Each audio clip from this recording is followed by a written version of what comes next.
Tamil Nadu university మంచి భవిష్యత్తు కోసం తెలుగు విద్యార్థులు ఇష్టపడే యూనివర్సిటీ. సీతమ్మ వాకిట్లో సిరిమల్ల చెట్టు, మరి ఆ పూల కుండీని చిన్నోడు ఎందుకు తన్నాడు? మనిషి అంటే మంచోడు అలా డైలాగ్ రాయకండి సార్. మనిషి అంటే దొంగనా కొడుకండి. ఎందుకు సార్? ఏమో ఆయన ప్రెస్టేషన్ ఏంటో. ఓకే. సిరివెన్నెల సీతారామ శాస్త్రి గారు రాసిన సాంగ్ ఈవెన్ కొత్త బంగారు లోకానికి నీ ప్రశ్నలు నీవే ఆ సాంగ్ రాయటం కూడా అలాగే జరిగిందండి. బాహుబలిని కట్టప్ ఎందుకు చంపాడు అనేది ఒక యూనివర్సల్ ట్రూత్ కోసం చాలా నాలుగు వెయిట్ చేశారు. చిన్నోడు పూలకుండి ఎందుకు తన్నాడు సార్? ఏ వస్తుంటే అందుకనే అంతకుముందు డైనింగ్ టేబుల్ మీద కూడా గ్లాస్ కొడతాడు. క్లాస్ కొట్టారు. యాక్చువల్గా అండి కొత్త బంగారు లోకం తర్వాత ఈ సినిమా అని అనుకోలేదండి. కానీ తర్వాత సంక్రాంతికి ఇంటికి వెళ్తున్నాను, కరెక్ట్గా దుర్గగుడి దాడుతున్నాను. అప్పుడు మార్తాండికి వెంకటేష్ గారి నుంచి ఫోన్ వచ్చింది, నాగార్జున గారికి ఏదైనా కథ ఉందా అని. వచ్చి నాగార్జున గారిని కలిస్తే కరెక్ట్గా 3వ రోజుకి మళ్ళీ ఇదే మార్తాండి వెంకటేష్ గారు సురేష్ బాబు గారు పిలుస్తున్నారు, ఒకసారి వెంకటేష్ గారు సినిమా అని అంటున్నారు అని అన్నారండి. వెంటనే దిల్రాజు గారు కంట్రీ క్లబ్ ఏదో ఉంటుంది సార్ సికింద్రాబాద్ దగ్గర, అక్కడి నుంచి కాల్ వచ్చిందండి, ఒకసారి ట్రై అని చెప్పి. అంటే మరి నేను ఆయనకి చెప్పలే ఏంటి కొత్త బంగారు లోకం అనేది. సో మీ లైఫ్ లోంచి వచ్చిన మూమెంట్స్ అనుకోవచ్చా? సో ఇది మేబీ ఎంటెక్ చదువుతున్నప్పుడు రీసెర్చ్ చేసిన అలవాటుకి దీంట్లో కూడా వచ్చినట్టు. ఓకే. సో ఒక్కసారి 28 టచ్ అవుతున్నప్పుడు ఇంకా 2 సంవత్సరాలు 30 వస్తుందంటే ఏది చేసినప్పుడు చేయాలరా. ఆ ఫోబియా అనేది అబ్బాయిలకు మెయిన్ గా ఉంటుంది. అదే అమ్మాయిలకైతే అది సంబంధం లేదు. సార్ ఆ మూడంకి పడిందంటే ఏదో తెలియదు. షూటింగ్కి అవుట్డోర్ వెళ్ళేటప్పుడు ట్రైన్ టికెట్స్ అట్లకి వెళ్ళినప్పుడు సార్ ఏజ్ అంటే 28 అండి. ఎప్పుడు 28. ఫస్ట్ మీరు డైరెక్టర్ గా కంటే యాక్టర్ గా మా అందరికి పరిచయం అయ్యారు. బొమ్మరిల్లి సినిమాలో చిన్న రోల్ తో కనిపించారు. ప్రకాష్ రాజ్ గారు వచ్చినప్పుడు మా భాస్కర్ గారు ఏదో అడిగారు, కొంచెం డై వేసుకోండి అని నాకు ఏదో చెప్పారు. అక్కడ మళ్ళీ ఏదో మళ్ళీ కొత్తగా చేంజ్ చేసి చెప్తే నచ్చలేనట్టుంది. దానికోసం కొంచెం గట్టిగా అరిచారు. అరిచి ఒక 1 అవర్ టైం ఇవ్వండి అని వెళ్ళిపోయారు. ఇలా ఇటు జంప్. అప్పుడు దిల్రాజు గారు పిలిచి ఇడికి వేసేయండి అంటే అప్పుడు నేను గుండె చేయించుకుని వచ్చారు. సార్ బాగోదు సార్. ఎవరన్నా వచ్చి మీకు ప్రపోజ్ చేశారా అలా? ఈ ఆటోబయోగ్రఫీలో రాద్దాం తర్వాత.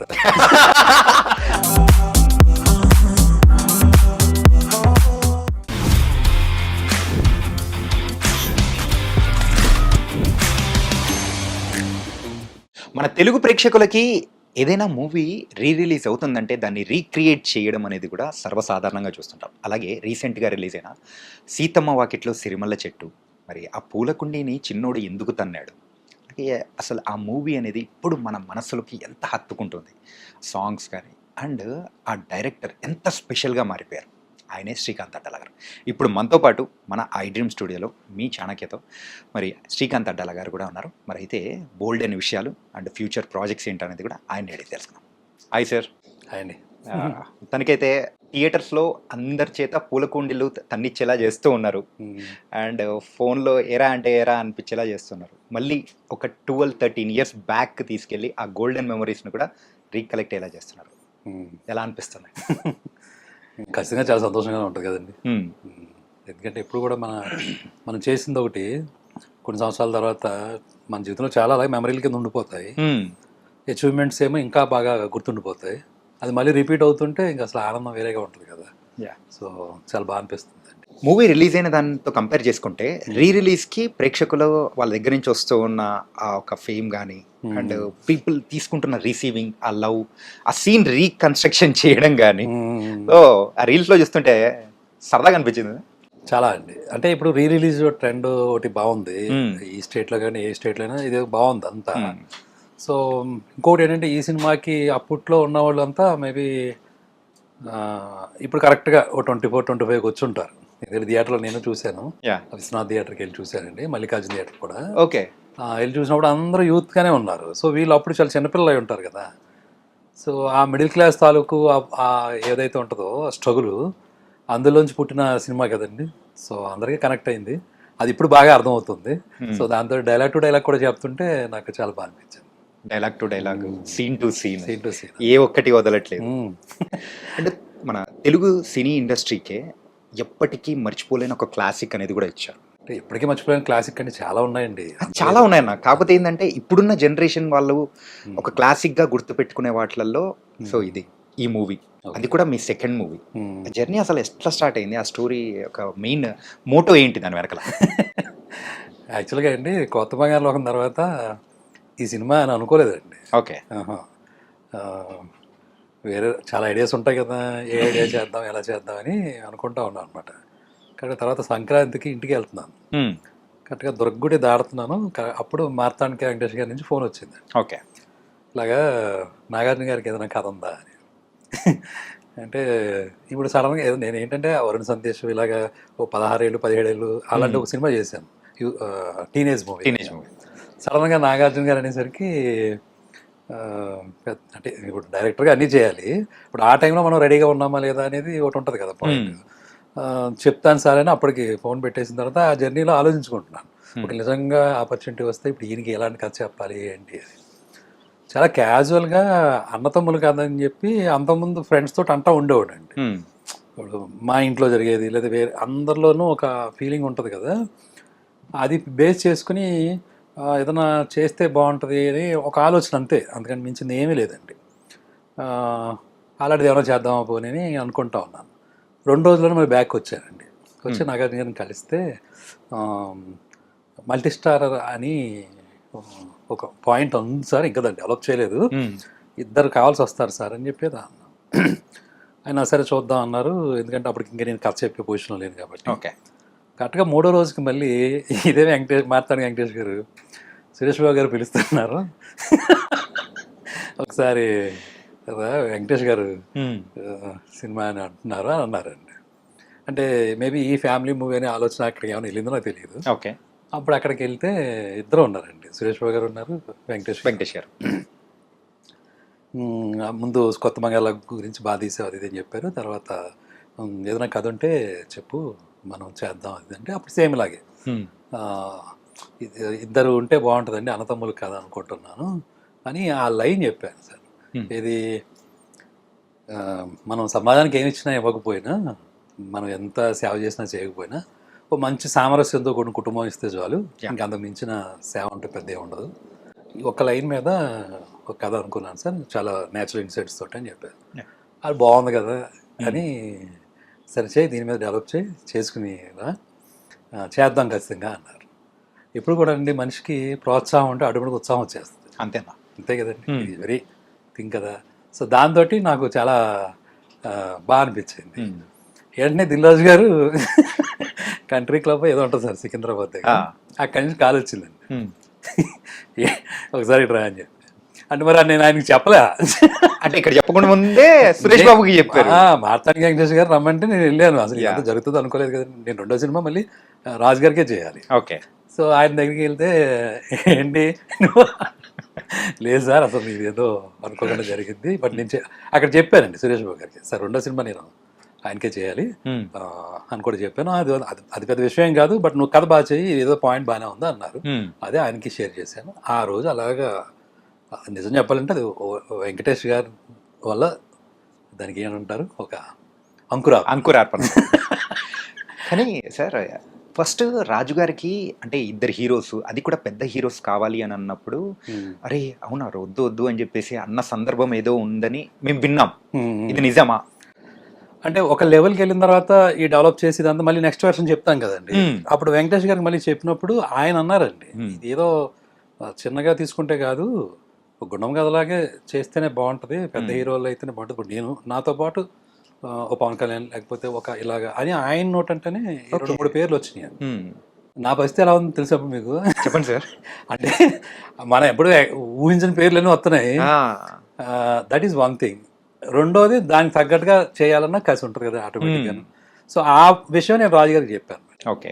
ఇలాగ వెంకటేష్ గారు కూడా చెప్తున్నారండి, సో మనం దానికి తగ్గట్టుగానే నేను సినిమాలో ఉందండి ఆ విషయం ఉంది, దాందే ఉంది, నిలబడుతుంది ఖచ్చితంగాను చేద్దామని. అంటే అప్పుడు కుదురుతుందో లేదో, ఎందుకంటే చాలా క్లాషెస్ ఉంటాయి కదండి ఇంకా సాధారణంగా బిలీఫ్ సిస్టమ్స్లో. కానీ సార్ మీరు ఆ మూవీ 2 స్టార్స్తో తీయక ముందు కంపేర్ చేసుకుంటుంటే ఒక 10-15 ఇయర్స్ ముందు వరకు కూడా ఒక 2 స్టార్స్ కలిపి చేసిన మూవీస్ చాలా అంటే రేర్. ఏదో క్యామియో ఇచ్చేసి వెళ్ళిపోవడం అనేది చూస్తాం తప్ప Hmm. అది ఇద్దరు స్టార్స్ ఉండి చేయడం అంటే అప్పట్లో పెద్ద హాట్ టాపిక్ అనేది కూడా నడిచింది. అదే ఓ మీ మీద కూడా ఒక స్పెక్యులేషన్ అనేది కూడా ఊహించని అంటే రీతిలో పెరిగిపోయే ఉంటుంది కదా అదే ఆ సిచ్యువేషన్ హ్యాండిల్ చేయడం, అది కూడా సెకండ్ మూవీకే. అంటే అది ఎప్పుడు ఆ ధైర్యం వచ్చిందంటే మహేష్ బాబు గారు ఎప్పుడైతే వచ్చారో నాకు అసలు చాలా ధైర్యం వస్తుంది. ఎందుకంటే ఆయనతోటి సినిమా చేసిన అనుభవం వాళ్ళు చెప్పాలండి. ఓకే, వాళ్ళకు తెలుస్తుందండి ఆయన అంతా ఎలాగా చూసుకుంటారో, ఎలాంటి బలాన్ని ఇస్తారనేది. సో దట్స్ సరే ఏం చెప్పిచ్చారు సార్ మహేష్ బాబు గారిని? ఏం చెప్పి ఇది అది అది అది చాలా విచిత్రంగా జరిగిందండి. మళ్ళీ రాజు గారి దూకుడు సెట్కి తీసుకెళ్లారు. ఇలా మహేష్ బాబు గారికి చెప్పాను అని చెప్పేసి నాకు ఇంకా ఇంకా బాగా అనిపించింది అండి. ఓకే, ఎందుకంటే ఆ కథ ఊహించుకోవడంలో వెంకటేష్ గారు మహేష్ బాబు గారు బాగుంటుంది అని చాలా కాన్ఫిడెంట్గా వెళ్ళాను. చాలా 15 minutes చెప్పానండి అంతే. ఓకే, చిన్న చిన్నగానే చెప్పానండి. ఈ సినిమా ఏంటో విచిత్రంగా అందరికీ కొద్ది కొద్దిగా చెప్పడం ద్వారానే ఓకే అవుతూ వెళ్ళిపోయింది. అంటే కంప్లీట్ స్టోరీ అసలు అంటే కంప్లీట్ స్టోరీ లేదని కాదు, అంటే ఫస్ట్ చెప్పేటప్పుడైనా కానీ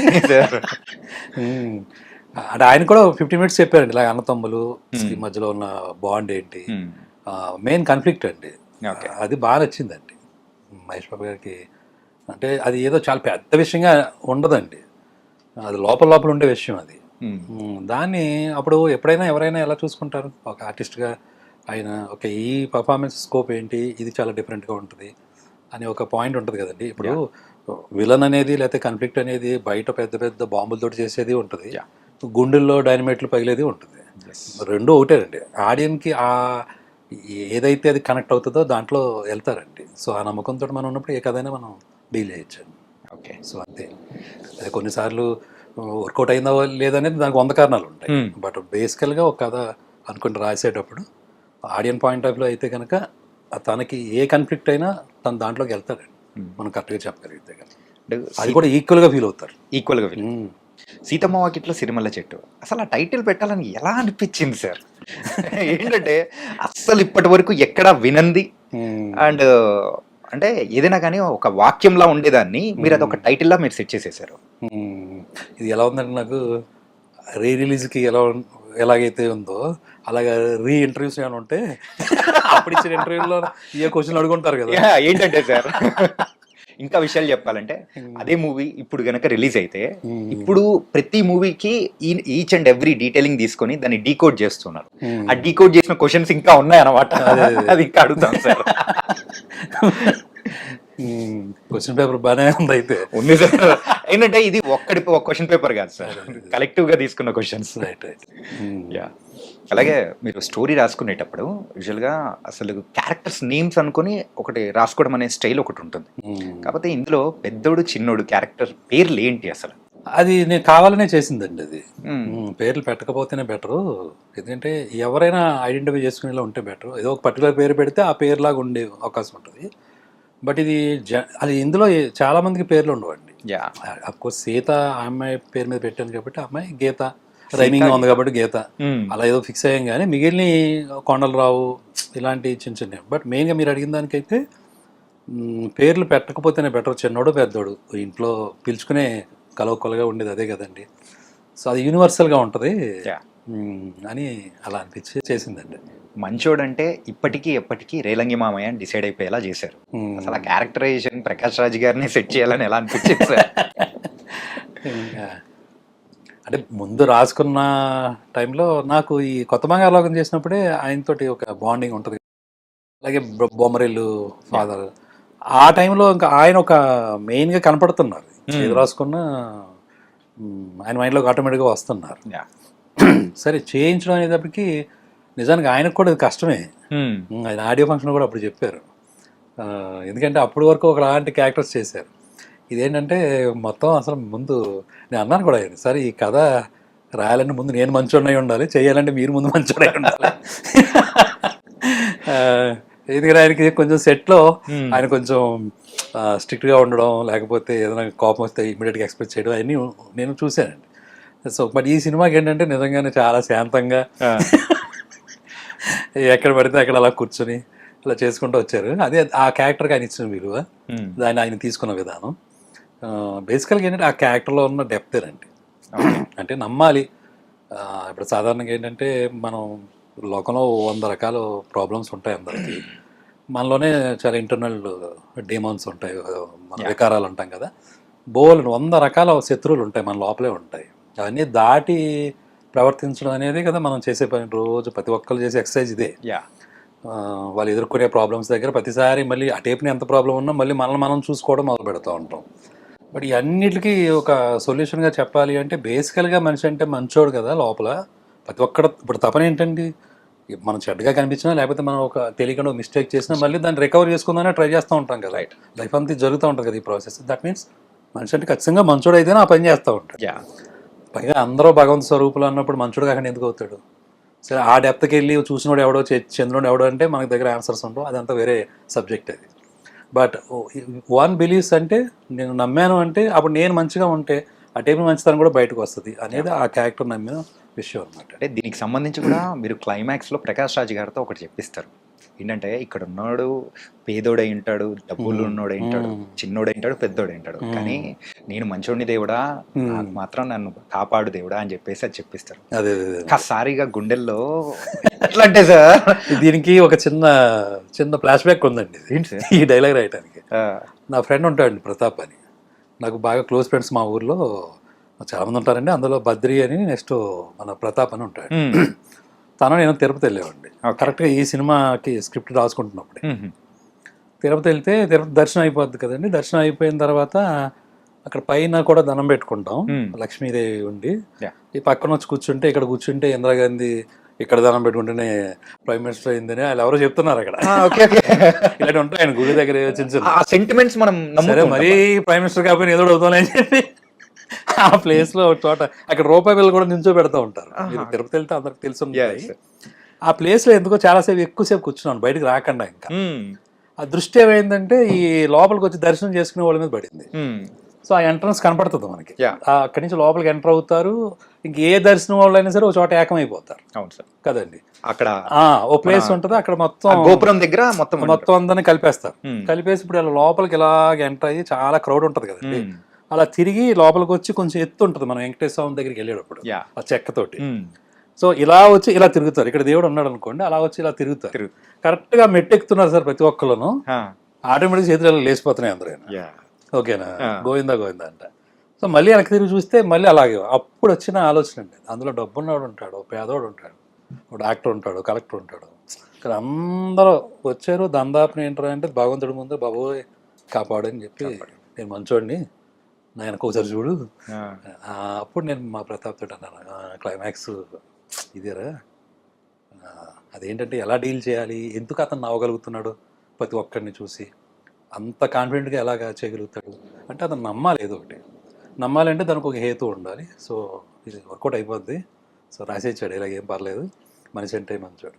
మీకు ఒక విషయం తెలుసండి, ఈ సినిమా అయిపోయిన తర్వాత విజయవాడ బస్ స్టాండ్లోనూ నాకు బుక్స్ దొరుకుతాయండి చోట. ఓకే, అక్కడికి వెళ్ళాడండి. ఈ సినిమా రిలీజ్ అయ్యి 6వ నెల 7వ నెల అనుకుంటా. అప్పటికి చాలా కాలం అయింది. నుంచుని ఆ బస్ కోసం నుంచుంటున్నాను, మా ర్యాలింగ్ వెళ్తాను మా ఊరు వెళ్ళటానికి. ఒక ఆయన వచ్చాడండి, ఏమంటే మీరు సిద్ధమాటలో డైరెక్టర్ కదా? అవునండి. ఏమండి మనిషి అంటే మంచోడు అలా డైలాగ్ రాయకండి సార్, మనిషి అంటే దొంగనా కొడుకండి. ఎందుకు సార్? ఏమో ఆయన ఫ్రస్ట్రేషన్ ఏంటో. ఓకే, ఇక్కడ బాగా డైలాగ్ ఇప్పుడు రాయకండి సార్, నాకేమో నవ్వొచ్చింది.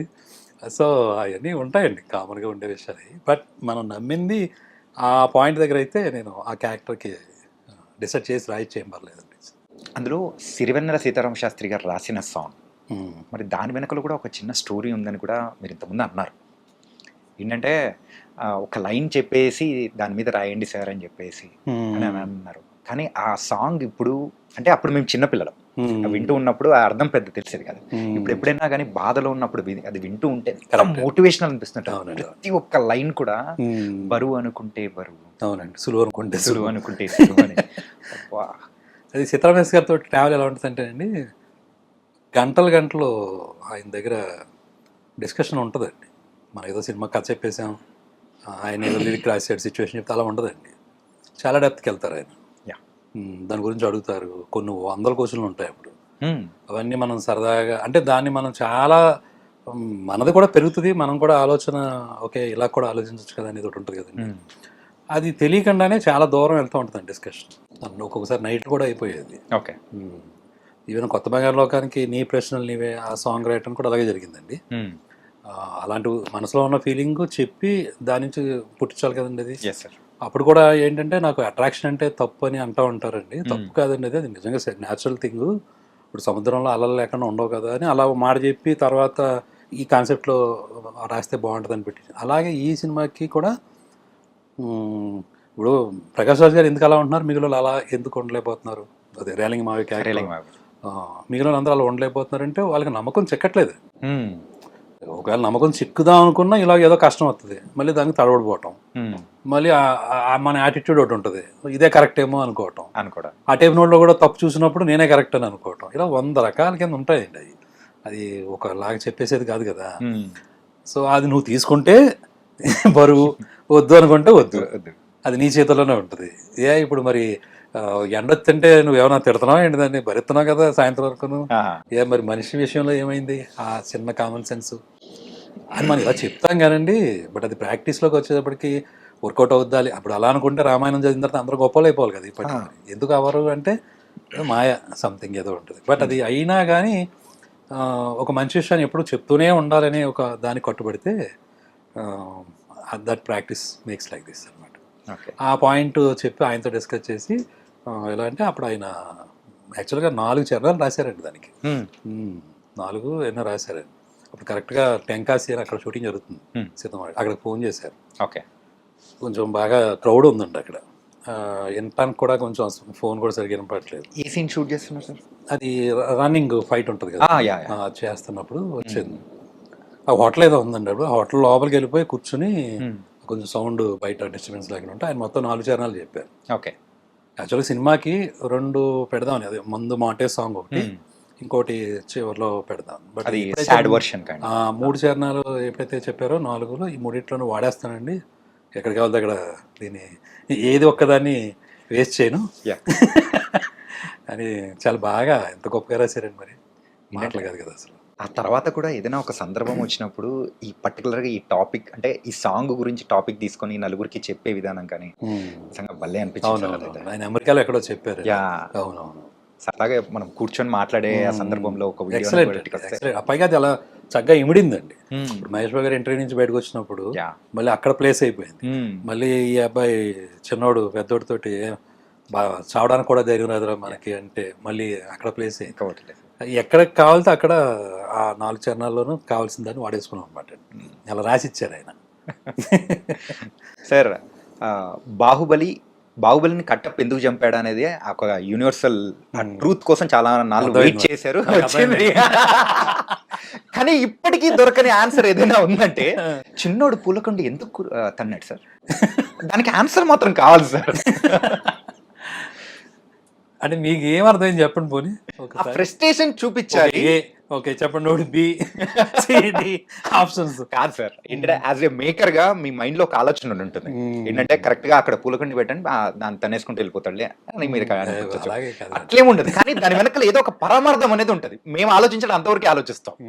అదే మీరు దాని వెనకాల మాత్రం ఏదో ఒకటి ఇంటెన్షన్ పెట్టుకుని రాస్తుంటారు. వాడికి ఎంత ఇష్టం అండి ఆ అబ్బాయి పెద్దోడంటే. చాలా ఇష్టం కదా, అసలు తట్టుకోలేడు యాక్చువల్గా. నిజంగా ఇక్కడ ఇందులో ఏంటంటే పెద్దోడి మీద కోపం ఉంటుంది, ఎందుకంటే వాడు ఆ కసి లేదు, గెలవాలన్నా ఇది ఉండాలి కదా, ఇవి ఉంటాయి కదండి ఇంకా రకరకాల ఐడియాలజీస్. కోపం ఉంది కానీ దానికి మించిన ఇష్టం ప్రేమ కూడా ఉంటుందండి. ఒకవేళ కోపం వస్తే ఎక్కడ చూపించుకుంటాడో దాన్ని దాచుకునే హోల్డ్ చేసుకునే అంత ఇది లేదు. ఏ వస్తుంటే అందుకనే అంతకుముందు డైనింగ్ టేబుల్ మీద కూడా గ్లాస్ కొడతాడు. సో మనకి ఇష్టమైన వాళ్ళ మీద బాగా క్లాషెస్ వస్తున్నప్పుడు హోల్డ్ చేసుకుంటాం అంటే ఒక లిమిట్ వరకు ఓకే, కానీ ఒక స్థాయి దాటింది అనుకోండి దాన్ని ఎవరి మీద చూపించాలో తెలియక గొప్ప బయటకు వస్తూ ఉంటుంది. అది యాక్చువల్గా వాళ్ళని అవమానించినట్టే వాళ్ళు తీసుకుంటే కనుక. కానీ అది అవమానం అలాంటిది కాదు కదా, కోపం బాధ వచ్చింది, విపరీతమైన ఇది వచ్చింది. ఎందుకంటే అక్కడ పక్కన చెల్లెలు పెళ్ళి, అది ఎవరిదో కాదు మన ఇంట్లోదే. అంటే నిజంగానే అవమానించాడు, అవమానం చాలా దారుణంగా ఉంది. ఓకేనా, అది కాదనలేని విషయం. బట్ వీడికి తెలియదు ఆ విషయం, అది ఎందుకు అంత బాధపడుతున్నాడు అనేది. ఒక లెవెల్ వరకే తిను తీసుకుంటున్నాడు. ఒకవేళ ఎవరైనా అన్నారా అని కూడా అడుగుతాడు. అంటే మటుకి నువ్వేనా పిగేస్తాడు వెళ్ళి నాటకాలు వేసుకో అంటాడు. అదే సో నాటకాలు అనేది తిన ఎక్క నేచర్ కాబట్టి అది వచ్చేసరికి మీదకి ఆ బాణం కోపం వచ్చింది. ఇవన్నీ బ్లాస్ట్ అవ్వాలి అంటే ఓకే. సో అక్కడ ఏదో ఒక వస్తువు మైండ్ పని ఆటోమేటిక్గా అక్కడ పోలకొండి ఉంది ఒక తొందర దాన్ని. ఓకే ఎలా తీసుకుంటాడు దాన్ని ఏమన్నా కాకుండా అనుకోవచ్చు సార్. అంటే ఎంత కోపం ఉందా ఇడికి ఏదైనా 100 అనుకుంటాడు కదా. అందుకని తర్వాత తల అడుగుతాడు ఎందుకు దాన్ని ఎవరా నువ్వు పోలకొండి క్లైమాక్స్ లో అదే సెకండ్ హాఫ్ బిగినింగ్ లో. సో ఇప్పుడు అది నీ మీద కోపంతో అది కాదు కదా, నేనే తట్టుకోలేని విషయం, అది హోల్డ్ చేసుకోలేని ఒక ఎమోషన్ అండి సార్. యాక్చువల్గా ఈ సిచ్యువేషన్స్లో మనం ఎందుకున్నాం, ఇలాంటి సిచ్యువేషన్స్లో ఎందుకు నలుగుతున్నాం మనం? ఎవరూ చెడ్డోళం కాదు, పోనీ వచ్చిన ప్రాబ్లమ్స్ ఏమైనా పెద్ద పెద్ద ప్రాబ్లమ్స్ కూడా కాదు, కానీ ఏంటి నలుగుడు? ఓకేనా, ఏమీ హెల్ప్లెస్ సిచ్యువేషన్స్. మనుషులను అయితే మనం మార్చలేము, ఆడన్న మాట మనకి దిగుతుంది, దీనివల్ల మనకి క్లాషెస్ వస్తున్నాయి, మన అందమైన ఒక విషయం చెడిపోతుంది. ఓ పక్కన మనకి జాబులు, ఓ పక్కన బయట ఎన్నిట్లోనూ మళ్ళీ ఒకటి ఎలాగరా బాబు ఇదంతా అనే ఒక ఏదైతే ఉందో దానికి సింబాలిక్గా కోపం బయట పడితే ఉండేది అది అనమాట. సో పోలకుండా అంటే అందంగా ఉంటుంది కదా, ఇదంతా అనడం అనమాట. దీని వెనక ఇంత స్టోరీ ఉందన్నమాట. అంటే వచ్చింది అలా ఆటోమేటిక్గా మీరు అడిగానని. ఓ అంటే ఇప్పుడు క్రియేట్ చేసి చెప్పింది సార్, అది చెప్తున్నాను సార్. అంటే మీ అన్నగారితో అలా రిలేషన్ ఏమన్నా ఉన్నిందా బాగా? ఉంటుందండి మన. అంటే అదే ఇక్కడ మీరు ఇక్కడ రిప్లికేట్ చేశారనుకోవచ్చా? అంటే యాస్టీజ్ ఉండకపోవచ్చు అండి, బట్ ఇన్స్పిరేషన్ అయితే ఖచ్చితంగా ఉంటుంది కదండి. మీరు కూడా పూలకొండిది అన్నారా? లేదు అన్నయ్య మీద ఫ్రస్ట్రేషన్ ఎలా చూపించాలా అని అర్థం కాక. అంటే మిడిల్ క్లాస్లో ఉంటుందండి ఇది. మిడిల్ క్లాస్ ఫ్యామిలీస్లో ఈ జాబ్స్ సెటిల్ అవ్వకుండా ఒక టైం వస్తుందండి. దానికి కారణం కూడా ఏముండదండి, అలా ప్రయత్నం లేదా అంటే ప్రయత్నాలు కూడా ఉంటాయి, ఒక్కొక్కసారి కలిసి రాకపోవడం ఉంటుంది, ఒక్కొక్కసారి సిచ్యువేషన్స్ మారిపోతూ ఉంటాయి. ఇప్పుడు పెద్ద అయినా ఏమైనా జాబ్ చేయను అన్నాడా, అక్కడ ఏదో సిచ్యువేషన్ వచ్చింది, నువ్వు గుడ్ మార్నింగ్ కూడా చెప్పో లేదా అది చెప్పు ఇది చెప్పు అని ఏదో అలాంటి ఒక చిన్న ఫీలింగ్ దగ్గర వచ్చాడు మానేసి, మళ్ళీ అతనే రమ్మంటాడు, అది వేరే విషయం. కాకపోతే ఏమవుతుందంటే ఆ తాత్కాలికమైన ఆవేశాల దగ్గర మనకి విషయాలు డిలే అవుతున్నప్పుడు అక్కడతో అక్కడ కొంచెం ఫ్రస్ట్రేషన్స్లోకి వెళ్ళే అవకాశాలు ఉంటాయి. అంతే కథ అది యాక్చువల్గా. అందుకని చాలామంది అంటూ ఉంటుంటే అసలు దాంట్లో కథే ఉండదు, మూమెంట్స్ ఉంటాయి, లాట్ ఆఫ్ ఎమోషన్స్ ఉంటాయి. ఇలాగా నాకు సురేష్ బాబు గారే అన్నారండి ఈ మాట, నాకు అంతకుముందు తెలియదు, నేను ఆయన కథ చెప్పినప్పుడు చెప్పారండి, ఇది కథగా చూడకూడదు, ఇది స్లైస్ ఆఫ్ లైఫ్. ఆ మూమెంట్స్ నువ్వు అన్నీ పట్టుకొచ్చి అక్కడ పెడితే దీనికి మళ్ళీ సొల్యూషన్ కూడా ఉండదు, ఆ ప్రాక్టీస్ అనే ఒక పాయింట్లో వెళ్ళిపోద్ది అది. సో ఆ ఎండింగ్ కూడా మనం ఇవ్వలేము, బట్ ఫీలింగ్ అది గట్టిగా తగులుతుంది. ఆయన బాగా ఎక్స్ప్లెయిన్ చేశారు నేను చెప్పిన తర్వాత. సురేష్ బాబు గారు బాగా అప్పుడు నాకు బాగా గుర్తండి. ఓకే, అంటే నువ్వు చూపించేది ఏంటి అంటే ఏదో సెటిల్ అయిపోయారు, లేకపోతే ఏదో అచీవ్ చేసేసారు, ఇక్కడ ఏ దగ్గర స్టార్ట్ అయింది కదా బి దగ్గర ఎండ్ అయింది, అలా లేదు. ఇంటర్నల్గా జరుగుతున్న ఒక ట్రాన్స్ఫర్మేషన్. ఓకే, బెటర్ పీపుల్గా వీళ్ళు ఎలా ట్రాన్స్ఫార్మ్ అయ్యారు అనేది ఇంకా బెటర్గా కావచ్చు, మళ్ళీ రేపు పొద్దున్న ఇంకా కావచ్చు, దేర్ మే బి ఇంకా దాని హైయర్ పొజిషన్. సో ఆయన ఎక్స్ప్లెయిన్ చేసినప్పుడు ఇంకా నాకు బాగా అనిపించింది. సో ఈయన చాలా బాగా అర్థం చేసుకున్నారు. Okay right sir. మరి ఈ మూవీ తర్వాత ముకుంద తీశారు, అవును. దీనికంటే ముందు కొత్త బంగారు లోకం. ఈ కొత్త బంగారు లోకం అనేది సో మీ లైఫ్లోంచి వచ్చిన మూమెంట్స్ అనుకోవచ్చా? అంటే లైక్ మీరు ఒక లెక్చరర్గా వర్క్ చేశారు, సో ఆ టైంలో చూసిన కొన్ని థింగ్స్ కానీ అది తీసుకొని దాన్ని తగ్గట్టు మీరు రాసుకున్న స్టోరీ అనుకోవచ్చా? ఖచ్చితంగా అనుకోవచ్చు అండి. ఇప్పుడు మూవీ ఫీల్డ్లోకి వచ్చినప్పుడు మనకి అది వెళ్దాం అనుకున్నప్పుడు కథలు అనుకుంటూ ఉంటాం చూసారా, అది ఎలా ఉంటుందంటే అదే మూడుతో ఉంటాం, అదే ఆలోచిస్తుంటాం కదా. సో మనం ఫిక్షనల్గా రాసామనుకోండి అదొక స్టైల్ ఆఫ్ రైటింగ్, లేదు న్యాచురల్గా ఉన్న విషయాల నుంచి తీసుకునేది అనుకోండి. సో నేను ఇప్పుడు ఒక టీనేజ్ మీద ఒక కథ రాయాలనుకుంటున్నాను, అప్పుడు అనుకోకుండా నేను ఆ కాలేజీలో టీచర్గా వెళ్ళాను. ఇప్పుడు నేను అనుకుంటున్న థాట్కి సంబంధించిన లైఫే కనపడుతుంది అక్కడ, అది ఇంకా ఇంకా ఇన్స్పిరేషన్గా ఉంటుంది కదండి. పైగా నాకు బాగా ఉండే అలవాటు ఏంటంటే ఇవి స్టిల్ ఐ ఫాలో అండి, వచ్చిన బుక్ పెట్టుకుంటాను. ఓకేనా, న్యాచురల్ ఈవెంట్స్ ఏదైనా కనపడతాం అంటే నోట్ చేసుకుని మళ్ళీ మర్చిపోతామేమో, ఆ ఇన్స్పిరేషన్ ఒకటి ఉంటుంది చూసారు. అవును సార్. పైగా అది ఎలా ఉంటుందంటే ఆ టైంలో రాస్తున్న కథ తాలూకు విషయాలే మైండ్లో మెదులుతూ ఉంటాయి. సో ఇది మేబీ ఎంటెక్ చదువుతున్నప్పుడు రీసెర్చ్ చేసిన అలవాటుకి దీంట్లో కూడా వచ్చినట్టుంది అది. ఓకే. సో మేబీ అంతే అలాగా అప్పుడు నిజంగానే అప్పుడు టీనేజ్ కథ రాయాలని ఒక కోరిక, చాలా ఇష్టంగా ఉండేది. ఇది సీతాకోక చిలుక ఆ టైం ఉంటాయి కదండి, ఆ ఇన్స్పిరేషన్ అలాగా ఉండేది. పైగా నాకు అట్రాక్షను ఈ కాన్సెప్ట్ ఎక్కువ ఉండేది అప్పట్లో, మనం పడుతున్న విషయమే అది. అలా అలా అలాంటిది కదా. కానీ అందులో మీరు చెప్పిన ఒక న్యాచురల్ ట్రూత్ ఏంటంటే, యూత్లో ఇలా ఉంటుంది, యూత్ తర్వాత మనం అయితే జాబ్ చేసేటప్పుడు 30 వరకు ఇలా ఉంటుంది, 30 తర్వాతే ఎవరొస్తే వాళ్ళు ఏది పడితే అది అని చెప్పినది యాజ్ ఇట్ ఈజ్ ఇప్పుడున్న జనరేషన్కి తగ్గేటట్టు ఉంది సార్. మీరు ఆ రోజుల్లోనే ప్రిడిక్ట్ చేసి 2008లోనే చెప్పేటప్పటికి ఒకసారి మూవీ చూస్తుంటే ఇది ఆయన ఎప్పుడో చెప్పారు, మరి అర్థం చేసుకోవాలనిపించింది. అవునండి. ఏంటి సార్ ఇది యాక్చువల్గా ఇది ఎక్కడైనా ఎక్స్పీరియన్స్ చేశారా, లేకపోతే మొత్తం చుట్టూ ఉన్న ఆటోమేటిక్ అర్థం అవుతుంది కదండి. ఇప్పుడు మనం 28 అలా ఉంటాం అనుకోండి సపోజ్, ఇంకో 2 సంవత్సరాల్లో 30 వచ్చేస్తానని ఒక ఫీలింగ్ ఉన్న ప్రతి ఒక్కరికి ఏదో అంటే అది ఇప్పుడు లైఫ్ అనేది జర్నీ, ఏది ఎప్పుడు జరగాలి అప్పుడే జరుగుద్ది. ఎవడెంత కింద మీద పడినా మరి అదేంటి అదొక మిరాకిల్ కదండి. ఎవరు ప్రతి ఒక్కరి లైఫ్లో చెప్తూ ఉంటారు కదా, సాధన లేకపోతే ప్రయత్నం గొప్పదా లేకపోతే రాత గొప్పదా అంటే అది దానికి ఆన్సర్ అప్పటికే ఎవరికే దొరకదు, అది వెళ్తానే ఉంటుంది. సో కాకపోతే మనకి కొన్ని మార్క్స్ ఉంటాయి ఏజ్లు బట్టి, మనకి సొసైటీలో ఉండేది. తొందరగా 25 లోపల పెళ్లి చేసుకోవాలి, 25 లోపల సెటిల్ అవ్వు, లేదా 30 తర్వాత ఇంకోటి, లేదా 30 ఈ అంటం వల్ల వచ్చే ఇన్ఫ్లుయెన్స్ తప్ప ఇప్పుడు ఎవరి లైఫ్ ఎవరు ఎక్కడ సక్సెస్ అవుతారు ఎలా తెలుస్తుందండి. అయితే ఈ పాయింట్ దగ్గర కామెడీలు వస్తూ ఉంటాయి ఈ చిన్న చిన్న విషయాల వల్ల. సో ఒక్కసారి 28 టచ్ అవుతున్నప్పుడు ఇంకో 2 సంవత్సరాలు 30 వస్తుందంటే ఏ చేసినప్పుడు చేయాలరా. ఆ ఫోబియా అనేది అబ్బాయిలకు మెయిన్ గా ఉంటుంది, అదే అమ్మాయిలకైతే అది సంబంధం లేదు. ఆ మూడంగి పడిందంటే ఏదో తెలియదు లోపల నుంచి ఒకటి కొట్టేసుకుంటూ ఉంటాడు, ఇంట్లో వాళ్ళు ఏం అనకపోయినా కానీ అంటారు అన్నది ఒక ఫీలింగ్. ప్రొడక్షన్ మేనేజర్స్ ఎప్పుడైనా షూటింగ్ కి అవుట్డోర్ వెళ్ళేటప్పుడు ట్రైన్ టికెట్స్ అట్లకి వెళ్ళినప్పుడు సార్ ఏజ్ అంటే 28 అండి, ఎప్పుడు 28.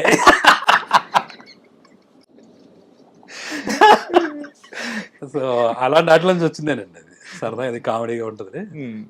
30 తర్వాత ఏది వస్తే దాన్ని చేసుకోవాలి, ఎవరితో వస్తే దాన్ని చేసుకోవాలి. కానీ రావు రమేష్ గారితో చెప్పించే విధానం అనేది కూడా ఫస్ట్ 2 సీరియస్ నోట్లో ఉంటది, కానీ ఎప్పుడైతే 30 ఇది చెప్తారో అది కంప్లీట్ గా టోన్ అనేది చేంజ్ అయిపోతుంది. అవునండి, ఎవరేం ఎక్స్పెక్ట్ చేయాలి. నేను చెప్పేది అలా చెప్పారండి, ఆయన చేసింది చాలా బాగా చేశారండి. ఆయన ఓన్ గానే దాన్ని బాగా తీసుకుని చేశారు. అందుకనే కొంతమంది ఆర్టిస్టులకి అది ఒక విషయం వస్తే వదలరు కదా వాళ్ళు. ఏంటి సార్ యాక్చువల్గా హ్యాపీ డేస్ తర్వాత కొత్త బంగారు లోకం, ఆ వైబ్ అనేది ఆ ట్రెండ్ అనేది నడుస్తున్న టైంలో సో పుట్టిన కథ, అది కూడా సూపర్ బ్లాక్ బస్టర్ అనేది కూడా నడిచింది. అదే ఫస్ట్ సక్సెస్ ఎలా ఎంజాయ్ చేశారు అసలు? అయ్యో సక్సెస్ ఎప్పుడు బాగుంటుంది కదండి. మరి అందులో ఊహల్లో కూడా కాంప్రమైజ్ అన్నట్టు ఆ సినిమా డైలాగ్ లాగా ఎంజాయ్మెంట్ తక్కువ ఉంటుంది. అంటే ఎంజాయ్మెంట్ అంటే ఒక మంచి ఒక ప్రోత్సాహం, చేసిన ప్రయత్నం బాగుంది, సక్సెస్ అయ్యింది, ఓకే బాగుంది కదా అని ముందుకెళ్ళడం అన్నమాట, ఇంకొంచెం ఉత్సాహం తీసుకొస్తుంది. ఫస్ట్ మీరు డైరెక్టర్ గా కంటే యాక్టర్ గా మా అందరికి పరిచయం అయ్యారు. బొమ్మరిల్లి సినిమాలో చిన్న రోల్ తో కనిపించారు. అవునండి, అవునండి. అది ఎలా వేయాల్సి వచ్చింది, అది వేయాల్సి వచ్చిందా? చేయాల్సి వచ్చిందండి. ఓకే, వేయాల్సి వచ్చింది, అలా అయిపోయింది సార్. అంతే జరిగిందండి. అప్పుడు దిల్రాజు గారేనండి అది కూడా. ఆ అబ్బాయి వెళ్ళిపోయాడు, ఎవరు ఆ క్యారెక్టర్ వేయాల్సిన వెళ్ళిపోయాడు. ఎందుకంటే అక్కడ ఒక ఇన్సిడెంట్ జరిగిందండి. ప్రకాష్ రాజ్ గారు వచ్చినప్పుడు మా భాస్కర్ గారు ఏదో అడిగారు, కొంచెం డై వేసుకోండి అని నాకు ఏదో చెప్పారు. ఆయనకి ఏంటంటే ఫుల్గా ప్రిపేర్ అయ్యి రావటమో, లేకపోతే ప్రకాష్ రాజ్ గారికి ఏంటంటే ఒక మూడ్ ఆఫ్ ఉంటుంది కదా, అక్కడ మళ్ళీ కొత్తగా చేంజ్ చేసి చెప్తే నచ్చలేనట్టుంది. దానికోసం కొంచెం గట్టిగా అరిచారు. ఆయన అరిచి ఒక 1 hour టైం ఇవ్వండి వెళ్ళిపోయారు. ఇలా వీడు జంప్ ఓకే వేయాల్సిన నోటు ఎయిటీలు వీడు అందరం వెతుకుతున్నాం అండి వాడి గురించి. అది పైగా బట్టల షోరూమే కదా. అప్పుడు దిల్రాజు గారు పిలిచి ఇడిగేసేయండి అంటే అప్పుడు నేను గుండె చేయించుకుని వచ్చాను. సార్ బాగోదు సార్, స్క్రీన్ మీద ఒకళ్ళు చేస్తే బాగా చేయాలి లేదని కొంచెం బలవంతంగా చేయించారు. ఆ గడ్డం కూడా కొంచెం అప్పుడు అలా చేయాల్సి వచ్చింది. కానీ తర్వాత అండి దిల్రాజు గారు ఒక మాట అన్నారు, నువ్వు చాలా మంచి పొజిషన్కి వెళ్తావు అని అన్నారు. అంటే ప్రోత్సాహం అనేది కూడా ఒకటి. సార్ ముకుంద మూవీ ఒక స్టార్ని లాంచ్ చేసే సందర్భం, మరి ఒక స్టార్ని ఒక పెద్ద లెగసీ ఉన్న ఫ్యామిలీలోంచి రావడం అంటే అది కూడా ప్రెషర్ నార్మల్గా కూడా ఉండదు.